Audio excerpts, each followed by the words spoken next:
कि दूसरा शमूएल 12 अध्याय उसका 20 वचन से मैं आपके लिए पढ़ता हूँ।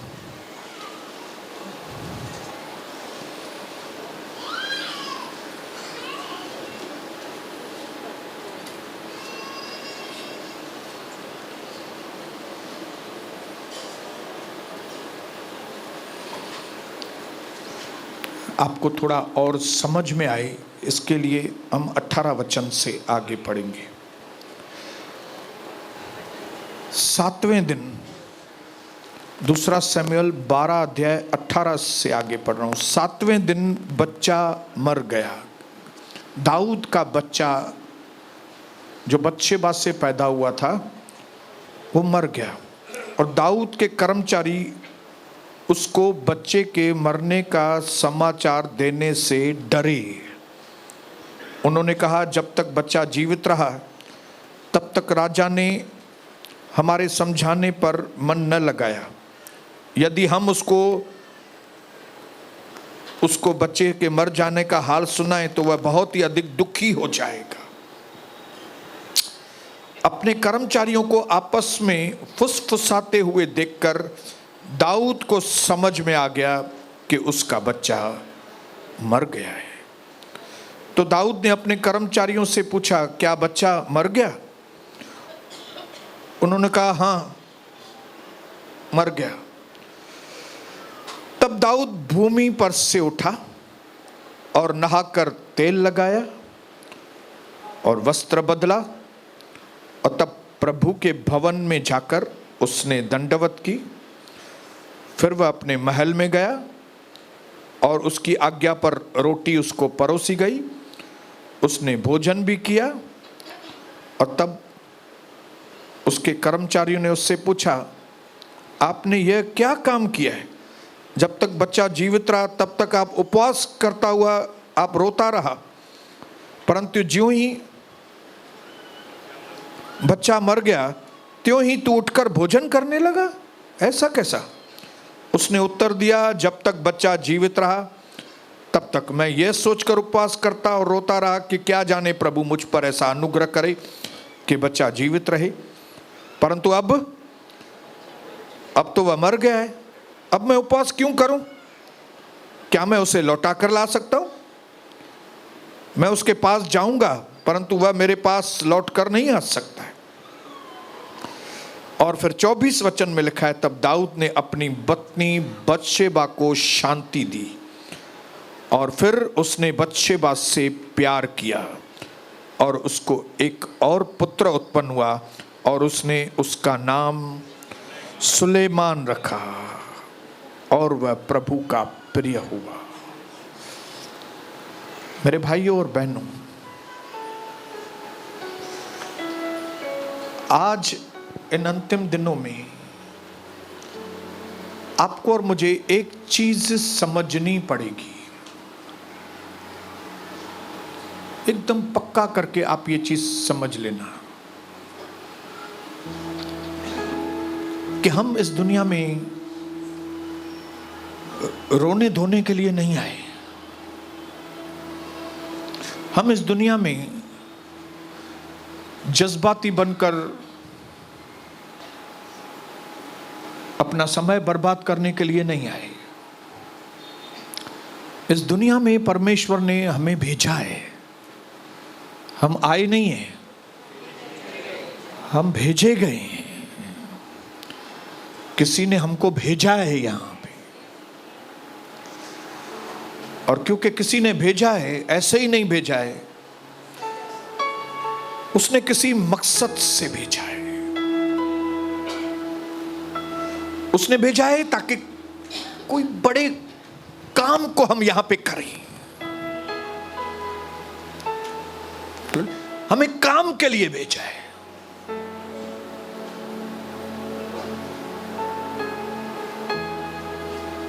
यह काम नहीं जो आप धंधा कर रहे हो, यह तो आप अपने खाने के लिए कर रहे हो, उसकी बात नहीं करो। वो काम के लिए नहीं, वो सेकेंडरी है, वो बाद में का है।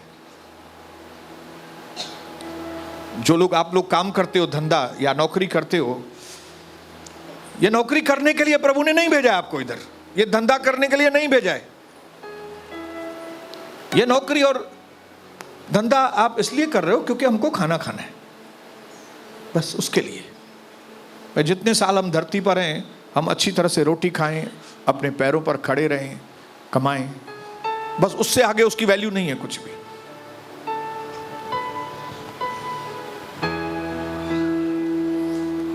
वैल्यू है जो मकसद परमेश्वर ने हमको दिया है, जिस मकसद को पूरा करने के लिए प्रभु ने हमको यहां पे भेजा है। प्रभु यीशु मसीह भी आया था, उसने भी काम धंधा किया था, वो कारपेंटर था, लेकिन वो कारपेंटर बनने के लिए नहीं आया था। वो कारपेंट्री इसके लिए करता था क्योंकि उसको अपने घर को संभालना था। लेकिन परमेश्वर पिता ने यीशु प्रभु को इसके लिए भेजा था ताकि वो अपनी जान दे पापियों के लिए, ताकि उसके द्वारा पापी बच्चे, हम इंसान जो पाप में गिर गए हैं, हम इंसान जिसके अंदर असीमित बेवकूफियां हैं, हम बातों को समझते ही नहीं है, और जिसकी वजह से हम पाप में गिरते जाते हैं, पाप में गिरते जाते हैं, पाप में गिरते जाते हैं। उसके लिए परमेश्वर ने यीशु को भेजा। यीशु ने अपनी जान दी, मारा गया, गाड़ा गया, तीसरे दिन जी उठा, और जी उठने के बाद उसने कहा चेलों को, जैसे मुझे पिता ने भेजा है अभी मैं तुमको भेजता हूं। स्वर्ग और पृथ्वी का अधिकार मेरे पास, इसलिए तुम जाओ और पृथ्वी के सारे जाति के लोगों को मेरा सुसमाचार सुनाओ, और जो लोग भी विश्वास करें उन्हें पिता, पुत्र, पवित्र आत्मा के नाम से बपतिस्मा दो, और जो बातें मैंने तुमसे कही हैं उनको मानना सिखाओ लोगों को, और उसके बाद देखो कि जगत के अंत तक मैं तुम्हारे साथ हूं। ये मकसद है। जिस इंसान को, जिस प्रभु के दास को, दासी को ये मकसद समझ में आया और इस मकसद के अनुसार उसने अपने जीवन में कुछ किया, तो स्वर्ग की सारी सेना उसको सपोर्ट करेगी। सेनाओं के परमेश्वर की सारी सेना उसको मदद करेगी। हालेलुया। एलिया को कौवा आकर खिला के गया। हालेलुया। एलिया को किसने खिलाया? योना को मछली ने खाया नहीं, मगरमच्छ ने उसको अंदर सलामती से रखा और फिर सही जगह पे उल्टी किया, उसको मारा नहीं उसको। सेना। जब आप अपने मकसद को, जो परमेश्वर ने आपको दिया है, तो उल्लासनगर के कुत्ते, बिल्ली, जानवर, पक्षी, जब कभी आपको कहीं पे कौन सी जरूरत पड़ेगी, ये आपकी मदद करेंगे। आपके दुश्मन आके आपकी मदद करेंगे। क्यों? क्योंकि आप परमेश्वर के मकसद को जान गए हैं और आप परमेश्वर के मकसद को पूरा कर रहे हैं। हालेलुया। ये दुनिया बहुत ही खतरनाक जगह है रहने के लिए। इसलिए नहीं कि इस दुनिया में दुष्ट लोग रहते हैं, इन दुष्ट लोगों की वजह से यह दुनिया खतरनाक नहीं है।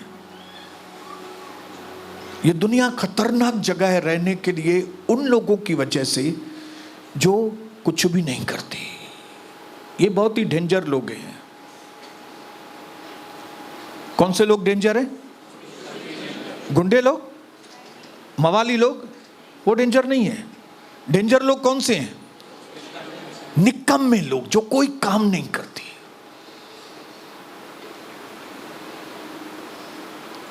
जो प्रभु का काम नहीं करते, जो इस दुनिया में काम नहीं करते। उनकी वजह से खतरनाक है ये दुनिया। प्रभु ने आदम से कहा काम करना, संभालना इस जगह को। हां,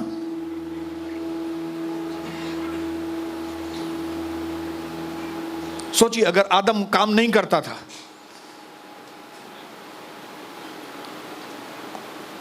तो वो अदन की वाटिका खतरनाक हो जाती थी, रहने लायक नहीं बचती थी। मैं आज आपको आपके अंदर होश में आपको लाने के लिए बताना चाहता हूं, परमेश्वर का राज्य उन लोगों की वजह से बहुत ही खराब हो गया है जो लोग काम नहीं करते प्रभु का, जो लोग सिर्फ आते हैं, बैठते हैं और चले जाते हैं, काम नहीं करते। न किसी को सुसमाचार बताएंगे, न किसी के लिए प्रार्थना करेंगे, न ही कलीसिया की कोई सेवा करेंगे। आएंगे और चलते बनेंगे, आएंगे और चलते बनेंगे। लेकिन धन्य है वे लोग, वो लोग धन्य हैं जो परमेश्वर के वचन से बातों को समझकर, मकसद को समझकर पहले दिन से ही प्रभु के काम में लग जाते। वे धन्य लोग हैं। लेकिन ये सारी चीजें समझने के लिए, आगे बढ़ने के लिए, हिम्मत के साथ आगे बढ़ने के लिए हम सबका परमेश्वर के साथ निजी संबंध होना बहुत जरूरी। जो कोई भी व्यक्ति प्रभु का दास या दासी परमेश्वर के साथ निजी संबंध बनाने में नाकामयाब होता है, असफल होता है, वो आदमी परमेश्वर के राज्य में बहुत डेंजर व्यक्ति है, खराब करने में डेंजर। क्योंकि जो कोई भी उसको देखेगा कि ये निकम्मा आदमी है, ये बहन तो निकम्मी है, कोई करती आती है बस पर लाइन में खड़ी हो जाती है और जाती है, आता है वड़ा पाव लेके चलता बनता है। ये लोग परमेश्वर के राज्य के लिए बहुत ही खतरनाक है, क्योंकि जो कोई भी इनकी ओर देखेगा वो प्रभु के पास नहीं आएगा।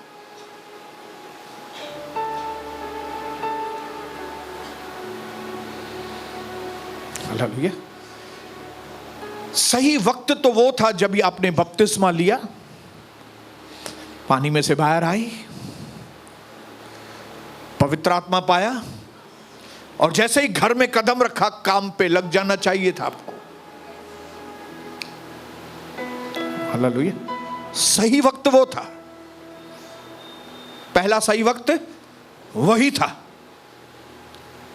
दूसरा सही वक्त कौन सा है? जब आप उसके काम पे लग जाओ। दूसरा सही वक्त है अभी, अगर आपने नहीं किया तभी। अगर तभी नहीं किया है ना, तो आज का ये वक्त है सही कि जब आप अपने जीवन में परमेश्वर के राज्य को ब्लेसिंग करने के लिए, दूसरों के लिए एक आशीष का कारण बनने के लिए एक कदम लें।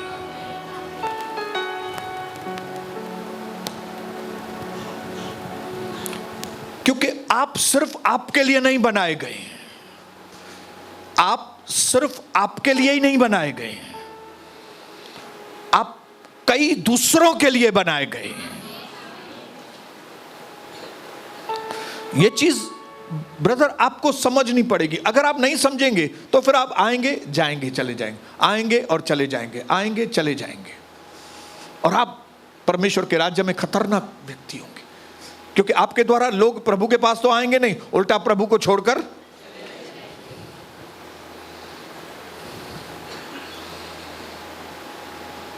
इसके लिए जिन्होंने अगर पहले अपनी जिंदगी में अगर कोई पॉजिटिव कदम आगे नहीं बढ़ाया, तो ये आज का वक्त है, आज का वक्त है कि अभी और वक्त न गवाएं। ये वक्त है जब गोलायत इज़राइल के लोगों को चैलेंज कर रहा था। है कोई इज़राइल में? है कोई तो सामने आए? है किसी में ताकत? मेरे से आके मुकाबला करे?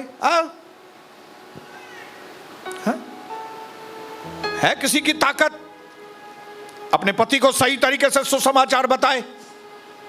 है तो आज सामने आके दिखाओ, देखूं है किसमें दम के पड़ोसियों को अच्छी तरह से जाके सुसमाचार बताए कि भाई पापियों का मंजिल जो है वो नरक है, लेकिन अगर आप यीशु को अपनाएंगे तो आप जीवन पाएंगे और अनंत जीवन पाएंगे। ऐसा है कोई गट्स वाला व्यक्ति? आए देखो सामने।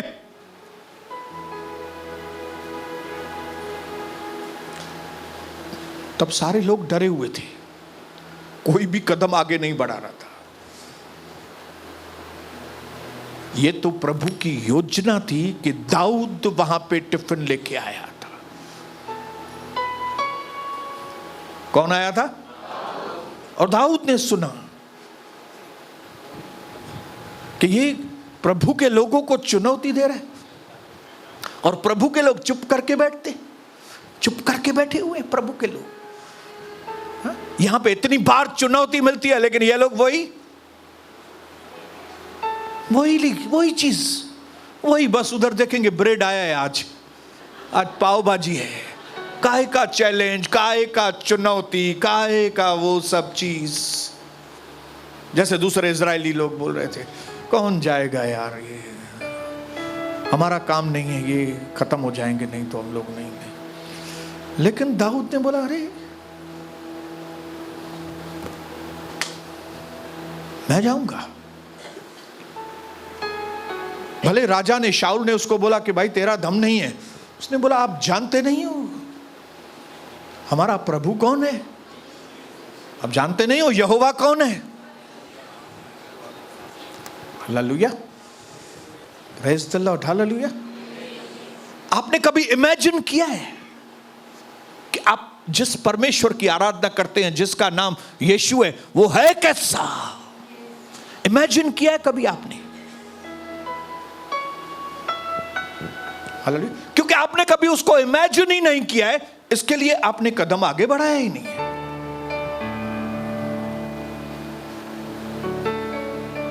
आपने कभी याद ही नहीं किया है कि पिछले जीवन में कई बार मृत्यु के मुंह से किस तरह से उस यहोवा परमेश्वर ने, प्रभु यीशु मसीह ने कैसे आपको मृत्यु के मुंह से कितनी बार बचाया है।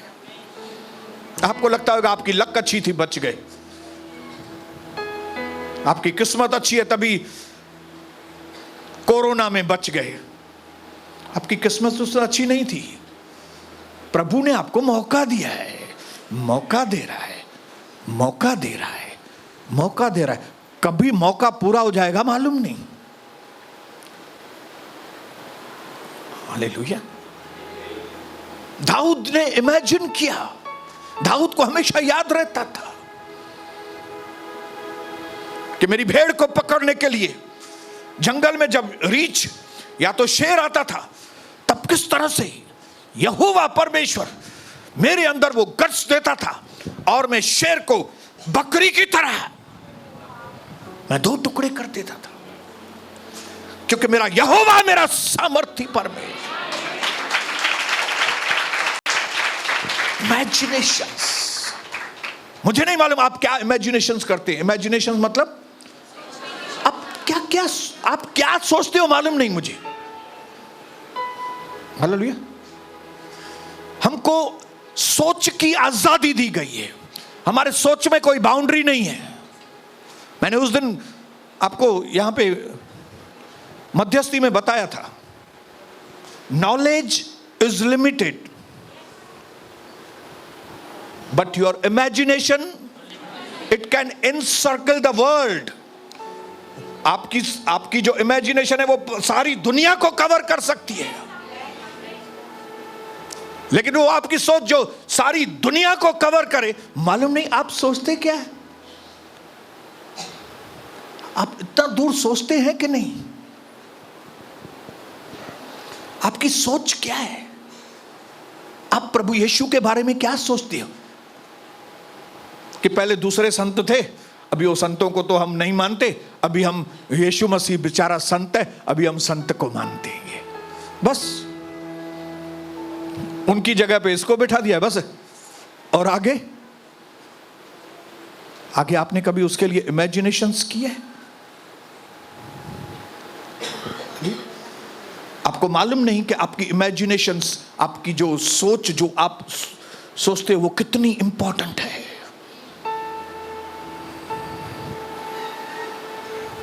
हालेलुया। आपके आने वाली जबरदस्त सफलताओं का सीन है आपकी इमेजिनेशन। इमेजिनेशन के द्वारा आप आने वाले अच्छे दिनों के बारे में सोच सकते हैं, अगर आप इमेजिनेशन सही करेंगे तो। हालेलुया। लेकिन इसी इमेजिनेशंस को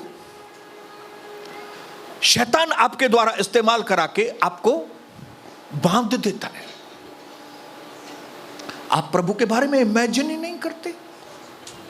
आपने कभी सोचा है कि भाई 4 दिन मरे हुए लाजरस को जिसने जिंदा किया वो यीशु मेरा प्रभु है? अगर जो व्यक्ति 4 दिन पहले मरे हुए व्यक्ति को जिंदा कर सकता है तो मेरे जीवन में वो क्या नहीं कर सकता? लेकिन क्योंकि आपने सोचा ही नहीं है, इसके लिए 1 दिन का खाड़ा, फिर 2 दिन का खाड़ा, फिर 2 घंटा आएंगे। वो 2 घंटा आए में उसमें भी इधर उधर देखेंगे, पागल के जैसे बैठेंगे, पागल के जैसे चले जाएंगे। क्यों? क्योंकि आपने वो लाजरस वाले प्रभु के बारे में इमेजिन किया ही नहीं। आपने कभी इमेजिन ही नहीं किया कि वो जो जिस परमेश्वर की मैं आराधना करता हूं वो मूसा वाला यहोवा है जिसने लाल समुद्र को 2 भाग किया। अरे अगर वो इतनी बड़ी रुकावट को 2 टुकड़ा कर सकता है, मेरे जीवन की रुकावटें क्या रुकावटें हैं? क्या है मेरे जीवन में रुकावटें? मेरे जीवन की समस्या है क्या? है क्या? लेकिन क्योंकि आपने मूसा वाले प्रभु की इमेजिनेशन ही नहीं की, सोचा ही नहीं है आपने, उसके ऊपर ध्यान ही नहीं दिया आपने। हालेलुया। आपने ध्यान क्या दिया है मालूम है? कि मुझे पड़ोसी को कटोरा देना है भाजी का, कि ठीक है कटोरो वठो, तमा केड़ो था जो वो मुझे बुधायो। हाँ हालेलुया। आज मेरे को बाजार जाना है, आज मेरे को ये ड्रेस लेना है, कौन सा ड्रेस लूं, ये सलवार वठा कि न लेगी वठा कि न छा वठा। आपका इमेजिनेशन नहीं था, बस उधर तक है, उधर तक इमेजिनेशन। हालेलुया। आपने कभी इमेजिन किया है कि 3-3.5 साल यीशु मसीह निरंतर अपने चेलों को बताता था कि मुझे एक आदमी पकड़वाएगा, मुझे सूली पर लटका देंगे, मैं मारा जाऊंगा लेकिन मैं तीसरे दिन जी उठूंगा। यह आदमी 3.5 साल से एक ही चीज बोल रहा है, मैं मारा जाऊंगा, गाड़ा जाऊंगा, लेकिन मैं तीसरे दिन जी उठूंगा। और फिर वो तीसरे दिन जी उठा। वो व्यक्ति मेरा गुरु है आज, वो यीशु मेरा गुरु है। उसने कहा जहां 2 या 2 से ज्यादा मेरे नाम से इकट्ठे होंगे उनके बीच में मैं रहूंगा। क्या आपने कभी सोचा है वो हमारे बीच में है?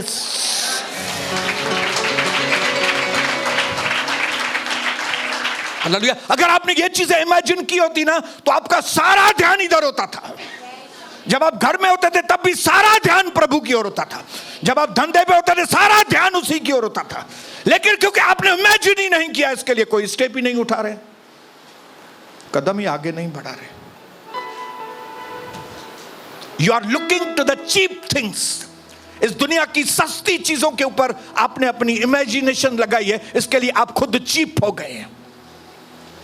सस्ते लोग जिनकी नजर खाली धरती के ऊपर है, लेकिन धन्य और ऊंचे किस्म के वो लोग हैं जिनकी नजर पर है।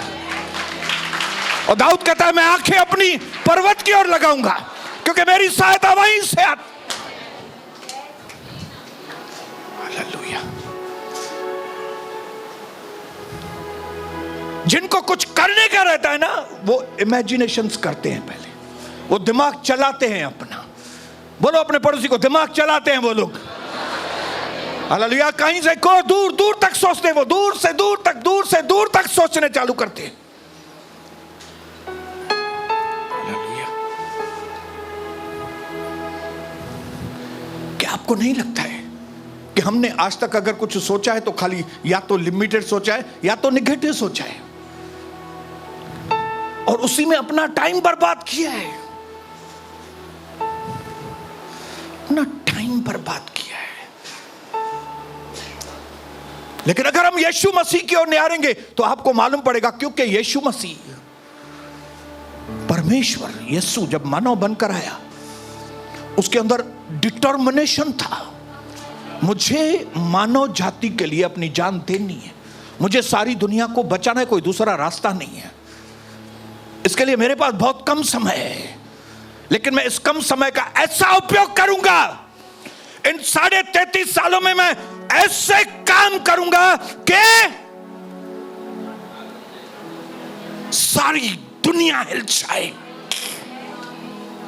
इसके लिए वो अपने जीवन का एक भी क्षण बर्बाद नहीं करता था। हालेलुया। उसको अपना टारगेट मालूम था, उसको अपना काम मालूम था, उस राह के ऊपर था, और उसने वो काम पूरा किया। जल्दबाजी नहीं की, टाइम पे पूरा किया उसने। एक बार भी किधर वचन में नहीं लिखा है कि यीशु मसीह दौड़ रहा था, रुके पे हो चार जाम, रुको रुको पे करे, ऐसा कभी लिखा है बाइबल में? नहीं। असा हेडियो डुकूंदा पायूं, तंहिंखां पोइ बि कम पूरा न था थियनि। यीशु मसीह एक बार भी दौड़ा नहीं, लेकिन सारे काम पूरे करके फिर गया। पड़ोसी को बोलो, व्यर्थ दौड़ना बंद कर दो, मंजिल की ओर चलो, काम पूरा करो। और एक खास बात बोलो, बोलो अपने वक्त को बर्बाद मत करो।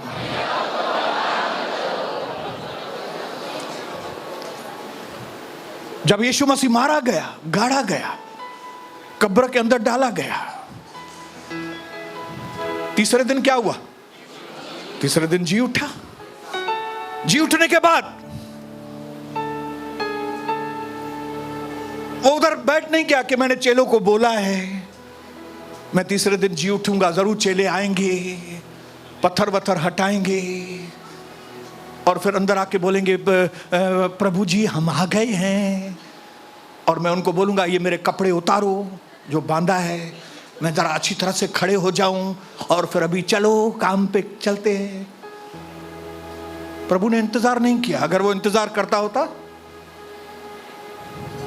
काम नहीं होता था। उसको मालूम था कोई आए या ना आए, मेरे को तो काम पूरा करना है अपना। इसके लिए उठा, कपड़े उतारे और कपड़े को बेड़ के काम पे जाके लग गया। ये डिटर्मिनेशन वाले लोग करते हैं। बोलिए अपने पड़ोसी को, ये पक्के इरादे वाले लोग टाइम पास नहीं करते। ये प्रार्थना वाले लोग हैं ना, टाइम पास नहीं करते कभी भी, क्योंकि प्रार्थना वाले लोगों को मालूम है मेरे टाइम की कितनी वैल्यू है। वो टाइम पास नहीं करते। प्रार्थना के योद्धाओं को ही मालूम होता है कि टाइम की वैल्यू क्या है। हालेलुया। हमने पढ़ा दाऊद, उसने गलत काम किया था, बत्शेबा से उसका गलत संबंध था, गलत संबंध से पैदा हुआ बच्चा। उसने बत्शेबा के पति को भी मरवा डाला था, लेकिन अभी बच्चा पैदा होने के बाद हो गया बीमार। पैदा होने के बाद बीमार हो गया, तो ऐसा बीमार हुआ कि उम्मीद नहीं थी कि वो बच पाए। लेकिन दाऊद ने उपवास किया, दाऊद ने प्रार्थना किया, बच्चे के लिए उपवास प्रार्थना। लोग देख रहे थे दाऊद क्या कर रहा है, राजाओं के क्या कर रहा है, ऐसा कर रहा है, ये कर रहा है, वो कर रहा है। किसी को बात करने की हिम्मत नहीं थी, लेकिन वो प्रभु के आगे उपवास प्रार्थना। और फिर बच्चा मर गया तो वो फुसफुसा रहे थे उसके जो कर्मचारी थे, और दाऊद बहुत ही बुद्धिमान था, वो समझ गया ये फुसफुसा रहे हैं, काम लई हुआ, मेरा बच्चा मर गया। और उसको जैसे ही पूछा उसने, बच्चा मर गया? हाँ, बोले मर गया है। जैसे ही मालूम पड़ा बच्चा मर गया है, उठा, मुंह धोया, बोला खाना वाना दो अभी। खाना वाना खाया।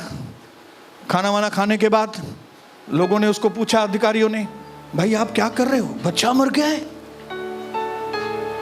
आप इतना जल्दी पानी भी मांग रहे हो, खाना भी मांग रहे हो, मुंह भी धो के आए, अभी तो लोग आएंगे रोने पिटड़ आए, रोने पीटने के लिए आएंगे।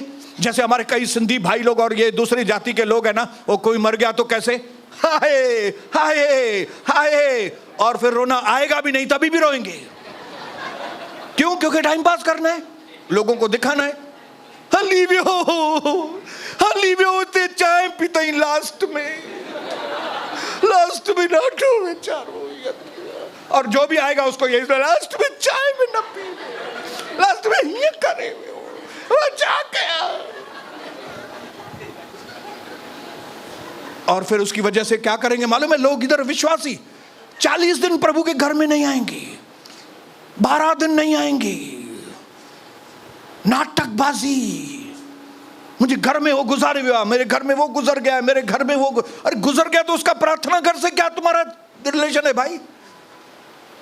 वो प्रभु का जीव था, प्रभु ने भेजा, अभी गया तो गया, तुम्हारा इधर से डिस्कनेक्ट क्यों होते हो अपने आप को? ये टाइम पास लोग हैं कौन? जिनको उद्देश्य नहीं है जिंदगी में, जिनको मकसद नहीं है जिंदगी में, जिनके अंदर पक्के इरादे नहीं है प्रभु का काम करने के लिए। उन लोग को टाइम पास का बहाना चाहिए। घर में कोई मर गया, चाची के बेटे का ससुरा गुजर गया, भाई किधर गए थे? उधर गया था, इधर नहीं आया। चाची के बेटे का ससुर, तेरा क्या काम है उधर? आपका क्या काम है? आपका कोई काम नहीं है। क्योंकि आपका क्यों काम है? क्योंकि आप टाइम पास हो। आप टाइम पास हो क्योंकि आपके जीवन का लक्ष्य ही नहीं है। लेकिन दाऊद ऐसा व्यक्ति नहीं था।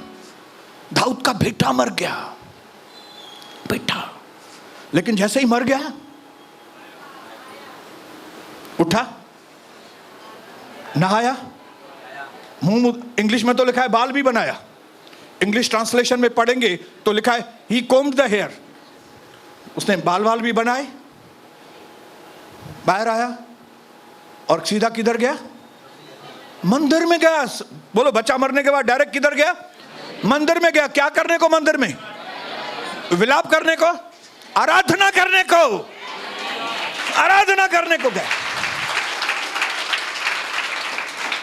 और आराधना करने के बाद फिर गया अपनी पत्नी के पास और पत्नी को बोला रोने धोने का नहीं है, नहीं हो मेरा बेटा गुजर, रो नहीं। एक गया बेटा ना, दूसरा आ जाएगा, चलो बाकी पहनो जल्दी। और वचन में लिखा है उसने अपनी पत्नी से प्यार किया, दूसरा बच्चा आ गया जिसका नाम रखा उन्होंने सोलोमन। सोलोमन का मतलब है शांति। हालेलुया। अशांति में से शांति। आपको क्या नहीं लगता है कि हम अशांति में से जल्दी निकल के शांति में आए? कि अशांति में ज्यादा टाइम बैठने का है आपको? हाँ, विलाप करने के लिए आपको विलाप में एंजॉय करते हैं क्या आप? हाँ? मानू पुछण अचन साखा छा थियो थी, शिकिल छो लथल थी। मेरे किलसा में किसी ने पूछा भी नहीं, मेरे घर में वो रिश्तेदार गुजर गया। रिश्तेदार गुजर गया तो गया ना वो।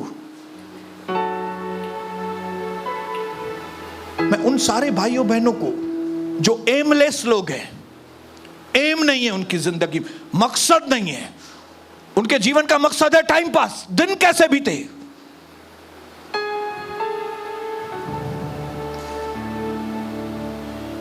लेकिन जो पक्के फैसले वाले होते हैं प्रभु के घर में, वे टाइम पास नहीं करते। अपने पड़ोसी को बताओ, आप टाइम पास हो कि नहीं? पूछो अपने पड़ोसी को, पूछो आप टाइम पास व्यक्ति हो? हालेलुया। मैंने भी अपने दिनों में, अपने जीवन में बहुत सारे दुखों के क्षण देखे। मेरी भी मां गुजर गई, लेकिन मैं यहां नहीं आया, एक भी दिन ऐसा नहीं था। मम्मी की बॉडी पड़ी थी, हम लोग इधर सत्संग में थे। पापा की बॉडी पड़ी थी, हम लोग यहां पे सत्संग में थे। मैं खुद आया हूं, तभी आपको मैं बोलना चाहता हूं, बताना चाहता हूं। घर में बैठने से कुछ भी नहीं होने वाला है। आपके घर में बैठने से मम्मी में वापस जान आ जाएगी? तो आप बैठो उधर।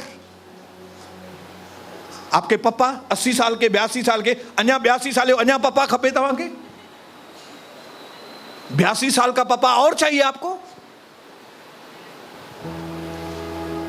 गया तो खुश हो जाओ ना, प्रभु की चीज है भाई, प्रभु के पास चली गई। आपकी तो थी नहीं चीज, वो तो प्रभु की है चीज, वो लेके गया। आपका क्या काम है बीच में? पर क्योंकि आपका नेचर टाइम पास है, लेकिन क्योंकि इंसान के अंदर हद से ज्यादा बेवकूफियां हैं, इसके लिए इंसान दुखी, लाचार और डूब रहा है। हालेलुया। लेकिन परमेश्वर का वचन हमको ज्योति देता है। प्रभु का वचन हमको क्या करता है? ज्योति देता है और उठाता है, हमको उठाता है। हालेलुया। हमें टाइम की कीमत समझाता है। आपके टाइम की कीमत है मेरी बहनों भाइयों। यह जीवन इधर बार बार मिलने वाला नहीं है आपको। आप कितने साल भी हैं धरती में मालूम नहीं, 60, 70 या 80 साल, मुझे नहीं मालूम, लेकिन बस उतना ही है, उससे ज्यादा नहीं है। यह शरीर एक ही बार यहां पे मिला है, बार बार इधर यह शरीर मिलने वाला नहीं है। हालेलुया। इसके लिए दुख, तकलीफ, और कोई आदमी दुख दे रहा है, उसके पीछे बैठ के रोने का या उसके पीछे बदला लेने के पीछे पड़ना, ये सब टाइम नहीं है हमारे लिए यार। प्रभु ने कहा बदला मैं लूंगा, तुम मेरे पीछे हो ले, तू मेरा काम पूरा कर, छोड़ बदला मैं लेगा। मैं दुश्मनों के आगे तुम्हारे लिए मेज बिछाएगा, मैं तेरे सर के ऊपर तेल लगाएगा, तेरा कटोरा मैं उमड़ने के लिए देगा, और निश्चय भलाई और करुणा जीवन भर हमेशा तेरे साथ रहेगी। तू मेरे साथ रहे। Hallelujah. The real revenge is massive success. आपको अगर अपने दुश्मनों से सच्ची में खतरनाक बदला लेना है ना, आपको बदला लेना है ना, अगर दुश्मनों से आपको उन्होंने तकलीफ दिया है, मेरे को बहुत सारे दुश्मनों ने तकलीफ दिया है, और हद से ज्यादा मुझे दुश्मनों ने तकलीफ दिया है, लेकिन मैं उनके पीछे दुश्मनी करके उनको बदले से मैं टाइम नहीं देता हूं। मैंने अपने मन में फैसला किया, मैं प्रभु के अंदर मैसिव सक्सेस, महान सफलता में मैं प्रभु में सफल होऊंगा, और यही उनके लिए बहुत बड़ा बदला है। वो लोग दुनिया को बताएंगे, अरे यार हमने इससे दुश्मनी तो की, हम बर्बाद हो गए, लेकिन ये तो आबाद हो गया है बहुत। बदला ये होगा ना, इससे और कौन सा बदला कि आपके दुश्मन आपके लिए बोले कि हमने इनसे दुश्मनी तो की थी, मैंने सोनी बसंतानी से दुश्मनी की, मैंने उसको बहुत नीचा दिखाने की कोशिश की, मैंने उसको मारा भी, मैंने उसको पीछे से निंदाएं भी की, लेकिन ये आदमी इतना सफल हो गया है, इतना सफल हो गया है, परिवार में हो चाहे पैसे में हो चाहे सेवा में, ये इतना सफल गया है, मैं क्या करूं? तो ये हमारी सफलता है ना बहुत बड़ी। हालेलुया। इसके लिए अगर दुश्मनों को सबक सिखाना है, सफलता, गोल, मकसद, लक्ष्य, टाइम पास नहीं। थोड़ा वक्त है धरती पर, थोड़ा वक्त है, ज्यादा वक्त नहीं है आपको। टाइम पास बहुत महंगा पड़ेगा। ये दोस्तों के साथ जो टाइम है ना, महंगा पड़ जाएगा आपको बहुत। अगर मेरे पास जवानी में मैंने दोस्तों को उतना समय नहीं दिया होता, तो मेरी आज ये पोजीशन और बहुत हाई होती। हालेलुया। अगर मैंने जवानी के वक्त में पिक्चर्स, मूवीज, गाने, ये सब बातों में अगर मैंने अपना समय नहीं दिया होता, अगर मैंने कम समय दिया होता, तो आज मेरी पोजीशन कुछ और होती थी। लेकिन क्योंकि इंसान में असीमित बेवकूफियां हैं, उस जवानी के वक्त में मेरे अंदर भी असीमित बेवकूफियां थी। आज कई हमारे जवान लोग बर्बाद कर रहे हैं, फिल्मी गीतों के पीछे, फिल्मों के पीछे, अलग अलग दोस्तों के पीछे, सहेलियों के पीछे, ये वो। ये कौन से लोग ऐसा करते हैं? लक्ष्यहीन लोग, प्रेयरलेसनेस विल मेक यू लक्ष्यहीन। आपके जीवन में लक्ष्य आएगा ही नहीं जब तक कि आप प्रार्थना नहीं करेंगे। जब तक कमरा बंद नहीं करेंगे तब तक ये सारी रोशनियां आपको मिलेगी ही नहीं। आपका वक्त गुजरता जाएगा, आपका वक्त गुजरता जाएगा, आपका वक्त गुजरता जाएगा। दुनिया आपको बात करती जाएगी, दुनिया आपके विरोध में होती जाएगी, आप डिप्रेस होते जाएंगे। सब कुछ होने के बाद भी एक दिन आएगा आप डिप्रेस हो जाएंगे, क्योंकि परमेश्वर का मकसद आप पूरा नहीं कर रहे हो। लेकिन जो व्यक्ति परमेश्वर का मकसद पूरा करता है उसको मैसिव सक्सेस। यूसुफ के भी दुश्मन थे, उसके भाई पोतीफर, लेकिन उसने उस दुश्मनी को कैसे निभाया? वो प्राइम मिनिस्टर बना। उसने बन के बताया कुछ। जब वो बन गया, उसके दुश्मन, दानियल के भी दुश्मन थे, लेकिन दानियल ने कैसे दुश्मनों को निपटा? बोलो, गवर्नर बन गया।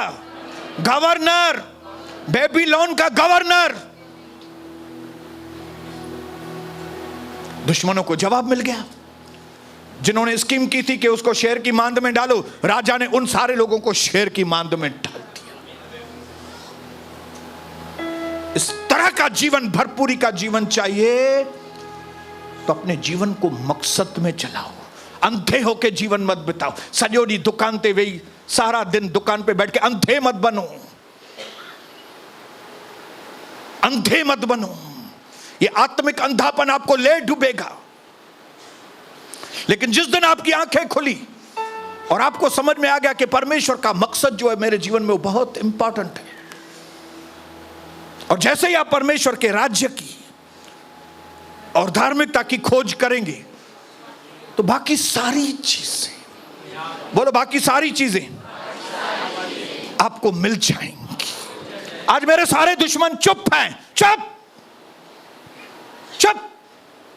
मैंने उसको बोला नहीं है चुप करो। मैंने उनको नहीं बोला है चुप करके बैठो, लेकिन वो चुप हो गए। एक दो दुश्मन रास्ते में मिलते हैं, ऐसे करके चले जाते हैं, सामने खड़े नहीं रहते। मेरे बेटे के सामने भी खड़े नहीं रहते, ऐसे करके। क्यों? परमेश्वर ने मेज बिछाई है। हालेलुया। मेज बिछाता है। जब आप प्रभु के लिए काम करेंगे ना, मेज बिछाएगा। वो ऐसा ही आपको ऊंचा नहीं उठाएगा, दुश्मनों के आगे मेज बिछाता है। दुश्मन देखेंगे आपको, ये कहां से कहां जा रहा है, इसकी सेवा कहां से कहां जा रही है, इसका परिवार कहां से कहां जा रहा है, उसके बेटे का चरित्र कहां से कहां जा रहा है, उसकी बेटी की कितनी तरक्की होती है, इसको बहू कैसी मिली है, इनके न्याणों केड़ो मिलवा। ये सारे मैसिव सक्सेस, असीमित सफलता, ये और कोई नहीं दे सकता आपको। ये आपको डिग्री नहीं दे सकती। ये सब मेरी डिग्री विजेटिया कॉलेज की खड्डे में पड़ी हुई है। सिविल इंजीनियर, काय का सिविल इंजीनियर में खड्डे में जाए civil engineer. Hallelujah. Massive success. जब मैं जकार्ता से वापस आया था, लोगों को लगता था गया इसका सेवा, अभी ये क्या सेवा करेगा। अरे उसके बाद 12 कंट्री में गया हूं मैं। हालेलुया। और जैसे ही लोगों को मालूम पड़ता है ये कंट्री में गया, वो कंट्री में, वो कंट्री में, दुश्मन दुबक कर बैठ गया। और अभी तो कहां कहां जाना बाकी है। हालेलुया। क्योंकि जब प्रभु हमारे साथ है, एक बार शैतान के हाथ में पड़ जाएंगे तो प्रभु आपको बचाएगा। प्रभु आपको बचाएगा। लेकिन जब आप प्रभु के साथ ही ठीक नहीं हो, और अगर प्रभु के हाथ में पड़ गए, आपको कौन बचाएगा भाई? कौन बचाएगा आपको? ये धंधा बचाएगा आपको? हालेलुया। बोलिए बोलिए। ये स्त्री करना आपको बचाएगा? स्त्री हणदो कह के ये घड़ियाल आपको बचाएंगे? ये केबल आपको बचाएगा क्या? ये बाबा सूट बचाएंगे आपको? ये नौकरी बचाएगी? बॉस आएगा क्या बचाने के लिए? कौन बचाएगा आपको? आपके पड़ोसी बचाएंगे? आपका कारपोरेटर बचाएगा? कौन बचाएगा? कोई भी नहीं बचाएगा आपको। द मोस्ट सिक्योर्ड प्लेस, सबसे ज्यादा सुरक्षित जगह है परम प्रधान के छाए हुए स्थान में जो बैठा रहेगा वह सर्वशक्तिमान की छाया में ठिकाना। ज्यादा आज नहीं बोलूंगा क्योंकि मुझे इस टॉपिक के ऊपर, क्योंकि जो प्रार्थनावादी हैं वे पक्के इरादेवादी हैं, वो डिटर्मिनेशन वाले लोग हैं, वे टाइम पास लोग नहीं होते क्योंकि उनके पास टाइम नहीं है। दाऊद ने कहा मेरे पास टाइम नहीं है, अभी जो गया सो गया यार, अभी मेरे को काम पे लग जाना है जाके। मैं एक बच्चा गया, मेरे को दूसरा चाहिए, वो दूसरा बच्चे लाने के लिए मैं जाके अपना दूसरा काम करूंगा। ये रोऊंगा धोने के लिए मेरे पास टाइम नहीं है, ये जापानी बाजार में घूमने के लिए मेरे पास टाइम नहीं है, ये लोगों के साथ गपशप बैठने का टाइम नहीं है मेरे पास, ये इसका फोन काम का ही नहीं, कट करो इसको, ये इसका मैसेज कट कर दो इसका, मेरे पास टाइम नहीं है, मेरे पास टाइम नहीं है, मेरे पास, क्योंकि मेरा टाइम परमेश्वर के लिए। जिस दिन अपने जीवन को इस तरह से ट्रांसफॉर्मेशन किया, आपने ट्रांसफॉर्म किया, टाइम टेबल को बदला, प्रभु के करीब आए, वहां से आपके अच्छे दिनों की शुरुआत आएगी। हालेलुया। उस दिन सिर्फ आपके पास पैसा नहीं, सारी चीजें रहेगी, क्योंकि इस दुनिया में सबसे गरीब वो व्यक्ति है जिसके पास सिर्फ पैसा है और कुछ भी नहीं। वो दुनिया का सबसे गरीब व्यक्ति है जिसके पास पैसा है लेकिन प्रभु नहीं है, वो गरीब व्यक्ति है। बेटा बीमार है, पत्नी डिप्रेशन में है, ये फलाना, ये तकलीफ है, वो तकलीफ है, लगाओ पैसा इनके पीछे। लेकिन धन्य है वे लोग जिनका सर्वशक्तिमान प्रभु के साथ संबंध है। वे यीशु मसीह की तरह तीसरे दिन जी उठेंगे, किसी का भी इंतजार नहीं, कोई इनकरेज करने के लिए आए, नहीं आए कोई भी इनकरेज करने, मैं अपने आप को इनकरेज करूंगा।